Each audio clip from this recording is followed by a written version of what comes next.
한 장의 그림을 나누면서 말씀을 시작하려고 합니다. 예.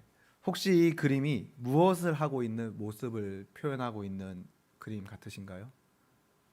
예, 커피. 예, 그렇죠. 예, 커피를 아마 커피를 좋아하시는 분들은 뭐 잘 아실 겁니다. 요즘 커피가 많이 드시고 또 많이 막 보급되어서 잘 아실 텐데, 즉 커피 콩을 로스팅하는 그리 한 장면의 그림입니다. 즉 커피 콩을 제조하는 모습을 담고 있는 그림입니다. 그러면 제가 한 가지 질문을 더 드리겠습니다. 그러면 이 그림 중앙에서 땀을 열심히 흘리면서 커피 콩을 로스팅하고 있는 사람은 누구일까요?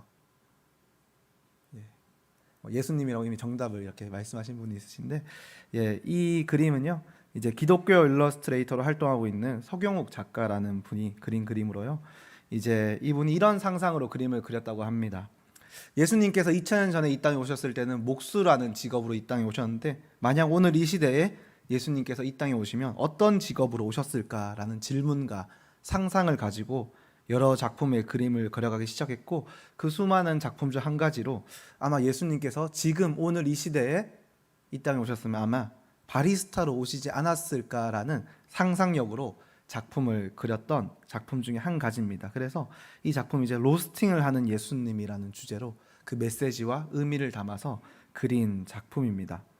제가 오늘 말씀을 시작하면서 이 로스팅하고 있는 예수님이 담겨 있는 이 그림을 보여드리면서 말씀을 시작하는 것은 오늘 본문의 말씀의 메시지와 또 이 그림, 방금 조금 전에 보여드렸던 이 그림이 담고 있는 그 메시지가 유사하기 때문입니다. 커피라는 것은 이제 커피의 빈, 커피의 콩의 원산지도 중요합니다. 어떤 환경에서 자라고 또 어떠한 그 원두로 자라는지 그것도 굉장히 중요합니다. 그런데 또 중요한 것이 있습니다. 그것이 무엇이냐면 그것을 로스팅, 그것을 제조하는 바리스타의 손에 따라서 그 맛이 달라진다는 것입니다. 만약에 바리스타가 커피콩을 로스팅 가볍게 한다면 그 맛이 다르고요. 그 로스팅을 많이 해서 진하게 한다면 또 그 빛깔과 맛이 다르게 되는 것입니다. 즉 바리스타의 손길이 그 커피의 맛을 좌우할 수 있다는 것입니다. 이런 맛이 나게 할 수도 있고 또 반대로 저런 맛이 나게 할 수도 있다는 것이 바리스타의 손이라는 것입니다. 결국 커피의 맛은 그 바리스타의 손길에 달려 있다는 것입니다. 근데 저희가 오늘 함께 읽은 이 본문의 메시지도 그렇습니다. 저희가 본문의 말씀을 다시 한번 함께 보겠습니다. 이 말씀을 저희가 다시 한번 한 목소리로 한번 읽어보겠습니다. 여호와의 말씀이니라. 이스라엘 족속아, 이 토기장이가 하는 것 같이 내가 능히 너희에게 행하지 못하겠느냐. 이스라엘 족속아, 진흙이 토기장이의 손에 있음 같이 너희가 내 손에 있느니라. 아멘. 이 본문의 말씀을 보면 이렇게 기록되어 있습니다. 하나님께서 예레미야에게 토기장이의 손길을 보게 합니다. 이스라엘 백성에게 토기장이의 손길을 보게 합니다.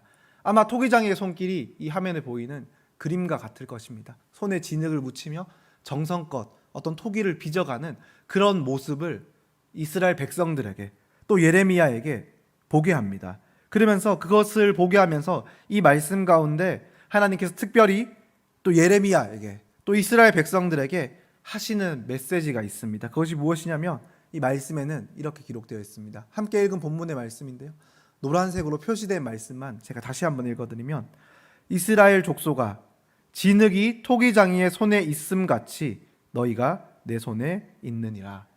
말씀은 그렇게 기록되어 있습니다. 진흙의 운명이 토기장이의 손길에 달려 있다는 것입니다. 하나님께서는 이스라엘 백성들에게 또 선지자 예레미야에게 그 토기장이의 손길을 보게 하면서 이렇게 말씀하십니다. 진흙의 운명이, 진흙의 모든 것이 토기장이의 손길에 달려 있다. 너희가 이것을 보고 깨닫고 알라라고 말씀하십니다. 왜냐하면 그 진흙의 운명은 말 그대로 이 말씀에 기록된 것처럼 토기장이의 손길에 달려 있습니다. 결국 토기장이의 마음에 따라서 진흙은 이런 모양의 토기로 완성되기도 하고 또 저런 모양의 토기로 완성되기도 합니다. 결국 그 토기의 운명, 그 토기를 진흙을 빚어서 만들어지는 모든 토기의 운명이라는 것이 결국 토기장이 손길에 달려 있다라는 것입니다. 하나님께서는 이 본문의 말씀을 통하여서 이스라엘 백성들에게 이런 메시지를 전달합니다. 결국 진흙의 모든 것이 토기장이의 손길에 달려 있듯이 하나님의 백성의 모든 것이 하나님의 손길에 달려 있다는 것을 말씀하고 계십니다. 결국 하나님이 우리의 모든 것을 다스리시며 또 하나님의 우리의 모든 것을 주관하실 수 있는 분이시며 하나님께 우리의 모든 것이 달려 있다는 것을 하나님은 이 본문의 말씀을 통해서 다시 한번 예레미야와 이스라엘 백성들에게 말씀하고 있는 것입니다. 그 하나님의 손길에 우리의 모든 것이 달려 있다는 것입니다. 그렇다면 하나님께서 왜 토기장이의 손길을 예레미야와 또 이스라엘 백성들에게 보여주면서 왜 그것을 집중하게 하면서 예레미야 또 이스라엘 백성들에게 그 모든 것이 하나님의 손길에 달려 있다는 그런 메시지를 전달하는 것일까요? 예레미야 선지자는 요시야 왕 중반부 때부터 등장하기 시작합니다. 그리고 그의 활동 시기는 시드기야 왕까지 이어지게 됩니다. 즉 요시야 왕 중반부 때부터 그 예레미야가 등장하기 시작해서 남유다가 멸망하는 시기, 그 나라가 무너지는 그 시기까지 예레미야의 활동 시기가 이어진다고 이야기합니다. 왜 하나님께서는 토기장이의 손길을 통하여서 하나님의 주권과 하나님의 통치하심에 대한 메시지를 그 이스라엘 백성들에게 전하냐면 그들이 결국 멸망의 기로에 설 때까지, 그들이 결국 그 나라가 무너질 때까지도 하나님의 주권과 하나님의 통치하심을 인정하지 않았기 때문입니다. 남유다의 땅이 멸망을 향해 갈수록 그 땅의 백성들은 하나님 보시기에 더욱 죄악이 가득했습니다. 하나님께서 택하신 백성의 거룩하고 순결한 모습은 점점 사라져 갔습니다. 오랜 기간이 지나며 그들의 죄악은 더욱 깊어졌고 시간이 지날수록 그 땅의 부패는 더욱 심각해져 갔습니다. 그리고 나중에는 하나님을 두려워하는 마음 또한 사라졌습니다. 선지자 예레미야의 선포가 끊임없이 그 땅 가운데 외쳐집니다. 여러 선지자들이 시대를 지나가며 끊임없이 그 땅 가운데 하나님의 뜻을 외치고 선포합니다. 그런데 더 이상 이스라엘 백성들이 이제는 그 외침, 그 선포를 두려워하지 않습니다. 그럼 이스라엘 백성들이 왜 두려워하지 않았냐는 것입니다. 왜 죄악은 더 깊어지고 왜 끊임없이 하나님의 선지자들의 메시지는 끊임없이 선포되었지만 왜 그들이 점점 더 죄악으로 치닫고 있냐는 것입니다. 이유는 그들의 마음 속에 세상의 영이 충만했기 때문입니다. 세상의 가치관, 세상의 기준이 그들의 마음과 그들의 삶을 가득 채우고 있었기 때문입니다. 그래서 예레미야가 하나님의 말씀을 선포합니다. 하나님의 기준과 하나님의 가치를 그 땅 가운데 선포합니다. 그러나 그들이 회개하지 않습니다. 그 선포를 듣고 회개하지 않습니다. 도리어 예레미야의 선포를 비웃기 시작합니다. 비난하기 시작합니다. 예레미야의 이야기를 듣고 싶어 하지 않습니다. 이렇게 말합니다. 그것이 요즘 시대에 맞지 않습니다. 라고 말합니다. 자신들처럼 살아가는 것이 이 시대에는 더 지혜로운 삶이며 더 유용한 삶이며 더 많은 이득을 가져주는 삶이라고 이야기합니다. 왜 선지자의 선포 가운데 그들이 회개하지 않고 도리어 다른 이야기를 하고 자신의 주장을 이야기했냐면 그들 가운데 그 마음속의 중심에는 하나님의 영이 아닌 이미 세상의 영이 그들 마음 중심에 충만했기 때문입니다. 그런데 당시에 이스라엘 백성들이 바보가 아니지 않습니까? 그들이 바보가 아닌데 그럼 왜 그들이 자신들의 신, 자신을 구원한 신, 그 하나님, 그 절대 주권자 하나님보다 그들의 마음의 중심에, 그들의 삶에 세상의 영이 더 충만했냐는 것입니다. 그들이 하나님의 이야기를 들었지 않습니까? 하나님의 이야기를, 하나님의 역사를 조상들로부터 또 믿음의 선배들로부터 끊임없이 들었는데 그들이 바보가 아닌데 왜 그 하나님의 뜻, 하나님의 이야기를 따르지 않고 그들의 마음에 다른 것들이 충만했냐는 것입니다. 이유는 그들이 스스로 자신들이 바보가 아니라고 생각했기 때문입니다. 스스로 그들이 나는 어리석지 않다고 생각했기 때문입니다. 스스로 자신들은 생각이 있고 자신들은 판단할 수 있고 자신들에게는 지혜가 있다고 생각했기 때문입니다. 그 시대를 살아가던 이스라엘 백성들이 하나님이 아닌 다른 것에, 다른 우상에게 눈을 돌린 궁극적인 이유가 무엇일까요? 보이지 않는 하나님을 믿고 계속해서 걸어가는 것이 뭔가 불안합니다. 그런데 이방 신들을 섬기는 나라들이 어느 날부터 눈에 들어오기 시작합니다. 이방 신들을 섬기는 나라들은 뭔가 눈에 보이는 게 있는 것 같습니다. 그들의 산당에는 수많은 우상들이 세워져 있습니다. 그리고 그 우상을 따르는 나라들, 또 그 우상을 섬기는 사람들은 뭔가 성공에 이르고 뭔가 잘 되는 것 같은 것이 눈에 보입니다. 하나님의 기준과 하나님의 가치를 따르고 살아가는 것은 뭔가 많이 불편하고 뭔가 많이 제약되어 있는 것 같은데, 우상을 섬기고 우상을 따르는 나라들을 보니 조금 더 자유로워 보이고 조금 더 편리해 보입니다. 조금 더 편해 보입니다. 그런데 뭔가 그 편함 가운데 유익함도 있어 보입니다. 그러니까 이스라엘 백성들이 마음이 흔들리기 시작합니다. 하나님이 절대 주권자라고 말하지만 하나님의 기준과 가치보다 세상의 기준과 가치가 눈에 보이기 시작합니다. 그것이 더 편리하고 그것이 더 큰 유익과 그것이 더 큰 성공을 주는 것 같습니다. 더 편리하고 더 큰 성공을 준다. 얼마나 그것이 마음이 흔들리겠습니까? 그것을 보니 이스라엘 백성들이 어느 날 이것이 맞는 것이 아닌가라는 생각이 그 마음 가운데 피어나기 시작합니다. 그래서 수많은 이스라엘 백성들이 결국 유익함 또 성공, 그것들을 쫓아서 이방신들을 쫓아가기 시작합니다. 그것들을 따라가기 시작하는 것입니다. 그런데 이런 모습들, 이런 이스라엘 백성들의 모습들은 사실 이 당시에 이스라엘 백성들의 모습만을 가리키는 것이 아닙니다. 오늘 이 시대를 살아가는 우리들의 모습 한편에도 이런 모습이 있을 때가 있습니다. 우리가 세상 가운데 살아갈 때 갈등할 때가 있습니다. 고뇌할 때가 있습니다.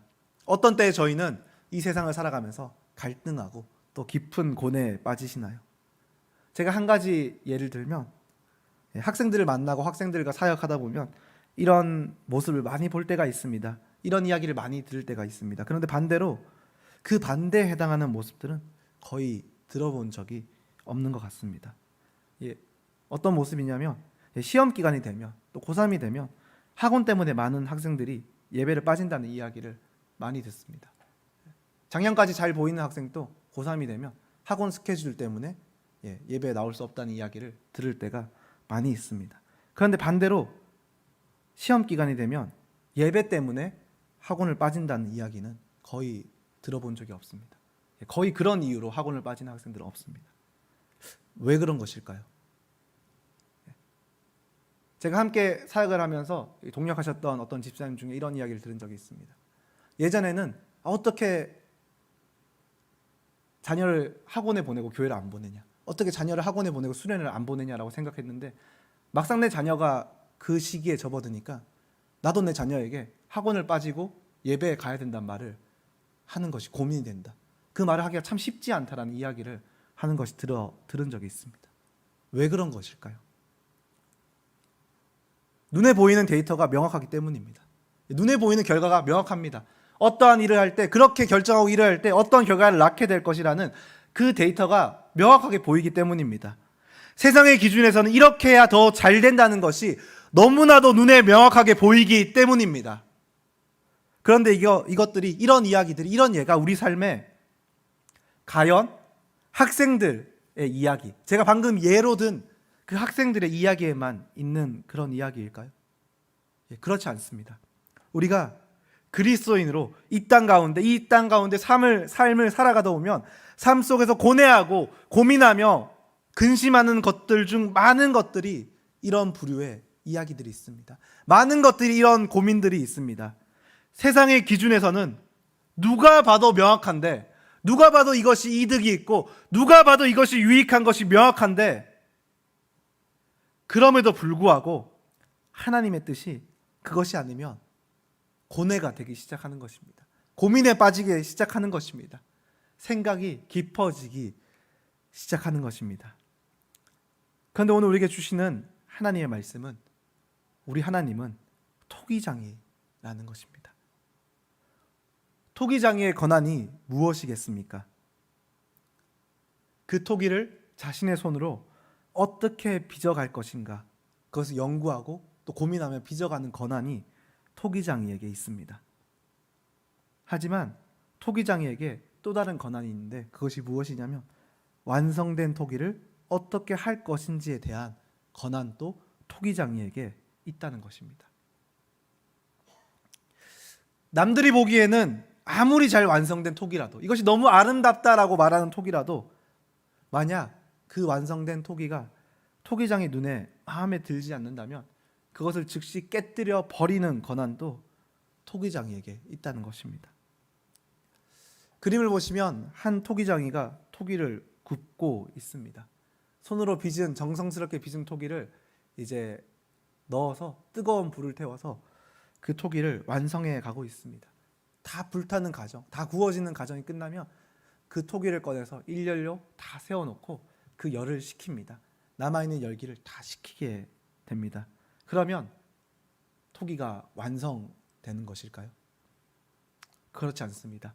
이후에 한 번의 과정이 더 있습니다. 그것이 무엇이냐면 토기장이가 검수를 하는 것입니다.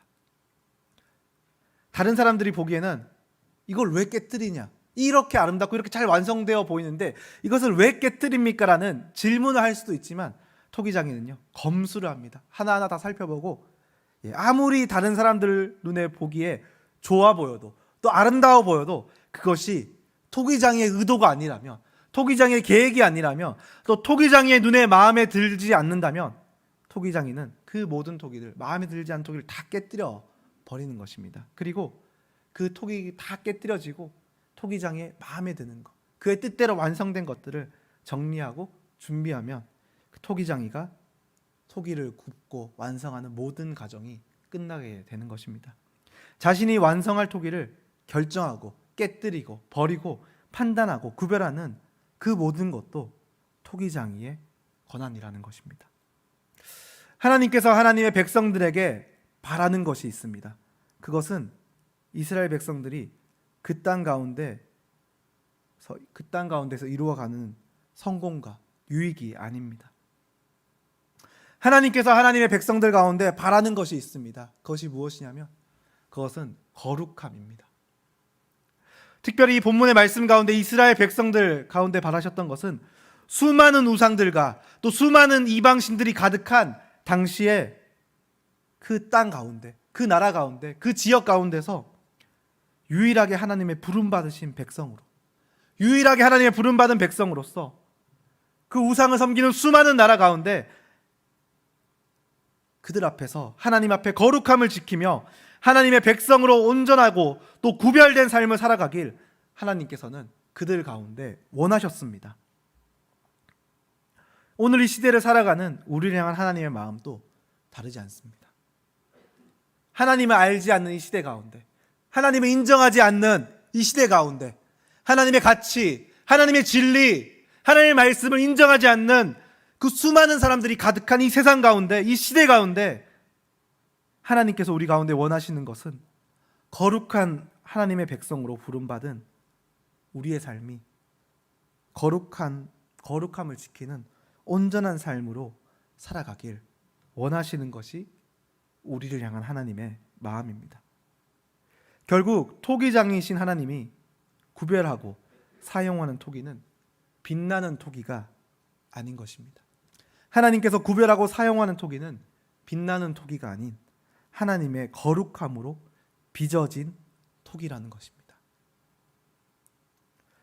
그런 하나님께서 그 시대 이스라엘 백성들을 향하여, 또 오늘 우리들을 향하여 이런 토기장이의 메시지를 주시는 이유는 무엇일까요? 하나님은 토기장이시니 마음에 들지 않는 토기는 깨뜨려 버릴 수도 있다. 깨뜨려 버릴 수도 있으니 하나님을 두려워하고 하나님을 무서워하라라는 그런 겁을 주기 위한 메시지로 하나님께서 오늘 이 본문을 저희 가운데 주신 것일까요? 그리고 또 당시의 이스라엘 백성들 가운데 주신 것일까요? 우리 하나님의 성품은 그렇지 않습니다. 우리 하나님의 성품은 협박하고 겁을 주고 두려움을 일으키는 그런 분이 아니십니다. 하나님께서 토기장이의 메시지를 통하여서 우리에게 말씀하시는 이유는 우리를 돌이키게 하기 위함입니다. 이 메시지를 통하여서 토기장이의 손에 모든 주권이 있음을 우리가 다시 한번 바라보고 그 말씀을 바라봄으로 깨닫게 하기 위함입니다. 그리고 그것을 깨달음으로 하나님의 손길에 우리의 모든 삶을 온전히 맡겨드리게 하기 위하여서 하나님께서는 오늘 우리들에게 토기장이의 비유로 하나님의 말씀을 주시는 것입니다. 제가 말씀을 시작할 때 나누었던 그림, 그 그림이 이제 서경욱 작가라는 분이 그렸던 그림이라고 하면서 그 그림을 하나 보여드렸는데요. 그 서경욱 작가의 이제 그림 중 이제 같은 주제로 그렸던 다른 그림 중에 이런 그림과 이런 메시지가 하나 더 있었습니다. 그 그림을 잠시 보면요, 이 그림을 보면 이런 그림이 있습니다. 한 사람이 이렇게 누워 있습니다. 팔 베개를 하고 누워 있습니다. 그런데 그 사람의 표정을 보면 평안합니다. 아무 걱정이 없는 표정으로 팔 베개를 하고 평안히 누워 있습니다. 그런데 그렇게 평안히 누워 있는 그 한 사람 옆에는 이런 메시지의 글귀가 적혀 있습니다. 그 메시지를 제가 읽어드리겠습니다. 그분이 허락하실 때는 이유가 있을 테고 당신은 가던 길을 가면 된다. 전능자의 손길이 당신을 성실히 로스팅하고 계신다라는 메시지가 있습니다. 이 사람이 평안히 누워서 아무런 걱정 없이 아무런 염려 없이 누워 있을 수 있는 것은요, 이 메시지 때문입니다. 우리가 삶을 살아가다 보면 여러 가지 상황과 환경을 맞이하게 됩니다. 여러 가지 상황과 환경을 맞이한다라는 것은 물론 기쁘고 즐거운 일도 있지만 또 반대로 예상하지 못했던 일, 또 어려움, 삶의 난간을 맞이할 때도 있습니다. 그런데 이 그림의 메시지에서, 이 그림과 또 이 메시지에서 작가는 이런 이야기를 합니다. 우리가 삶을 살아가다가 만날 수 있는 모든 상황과 환경에 대해서 이 작가는 이렇게 표현합니다. 그림을 보면 형광색으로 줄친 글귀를 보면 이렇게 적혀 있습니다. 그분이 허락하실 때는 이유가 있을 테고 라고 말합니다. 그분이 허락하실 때라는 표현을 합니다. 우리의 삶 가운데 일어나는 모든 일들을 향하여서 이 작가는 그분이 허락하실 때라고 표현합니다. 왜 그분이 허락하실 때라고 표현될 수 있냐면 하나님이 절대 주권자이시기 때문입니다. 이 세상의 모든 것을 다스리시고 이 세상의 모든 것을 통치하시며 모든 것의 주관자 되신 분이 바로 우리 하나님이기 때문입니다. 그러니까 우리의 삶에 일어나는 모든 상황과 환경들은 결국 그분, 그 하나님의 허락하실 때라고 표현될 수 있는 것입니다. 그 하나님이 허락하신 일이라고 표현될 수 있는 것입니다. 그렇기 때문에 이 작가는 이렇게 이야기하는 것이죠. 그분이 허락하신 때에는 반드시 이유가 있을 것이다. 그래서 그분이 허락하신 때, 허락하신 그 모든 것 가운데 우리가 할 수 있는 모습은 이것이다 라고 이야기합니다. 그 다음 한 줄 아래 글을 이렇게 형광펜으로 그은 글을 보면요, 우리가 할 수 있는 것이 무엇이냐? 그것은요, 하나님이 허락하셨을 것이기 때문에 우리는 당신은 가던 길을 가면 된다라고 이야기를 합니다. 우리가 가던 길이 무엇이겠습니까? 바로 하나님의 말씀을 붙잡고 믿음으로 걸어가는 그 길을 이야기하는 것입니다. 모든 상황과 환경 가운데 흔들릴 필요도 없다는 것입니다. 두려워할 필요도 없다는 것입니다. 하나님의 부르심 앞에 하나님을 의지하며 하나님의 말씀을 붙들고 한 걸음 한 걸음 믿음의 여정을 걸어가던 그 길을 그대로 걸어가면 된다는 것입니다. 왜 우리가 그것을 믿음으로 걸어가면 되냐면 그 다음 그림을 보시면요, 그 마지막 문장이 이렇게 기록되어 있습니다.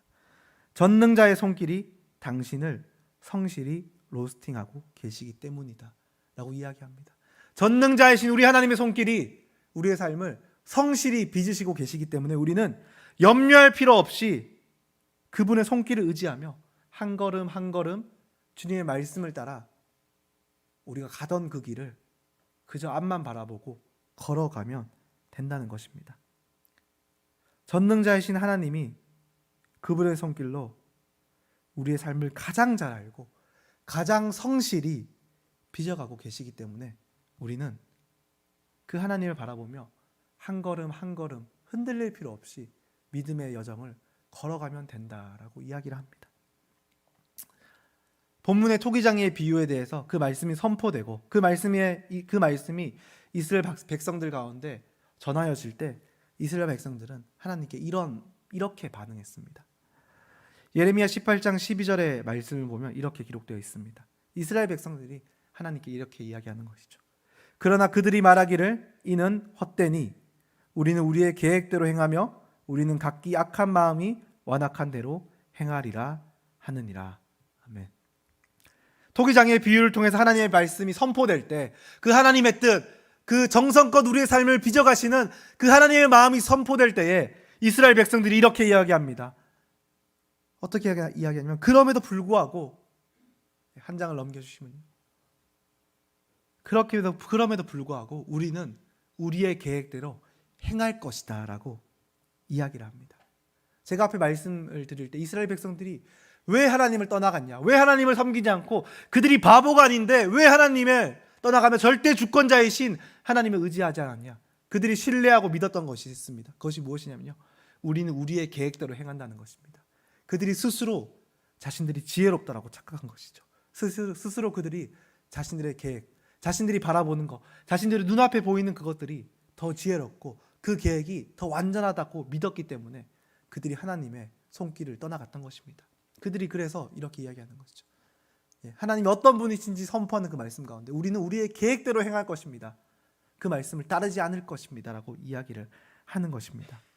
왜 이스라엘 백성들이 토기장이이신 그 하나님의 손에서 버려질 수밖에 없었던 것일까요? 왜 깨뜨려질 수밖에 없었던 것일까요? 그 이유를 오늘 이 말씀이 보여주고 있는 것입니다. 오늘 본문의 말씀을 통하여서 하나님께서는 우리들 가운데 말씀하십니다. 전능자이신 우리 하나님이 오늘 또 지금 또 이 순간 또 성실히 우리의 삶을 빚어가고 계시다라고 말씀하고 있습니다. 그분이 우리 하나님이라는 것입니다. 그 하나님, 그 토기장이신 하나님이 우리 하나님이라는 것입니다. 오늘도 그 하나님을 땀을 흘리며 손에 진흙을 묻혀가며 우리의 삶을 그 누구보다 성실히 하나하나 빚어가고 계시다는 것입니다. 그럼 오늘 우리가 그것을 믿는다면 우리의 삶은 어떠해야 할까요? 하나님 앞에 우리의 삶은 어떤 모습이 되어야 할까요?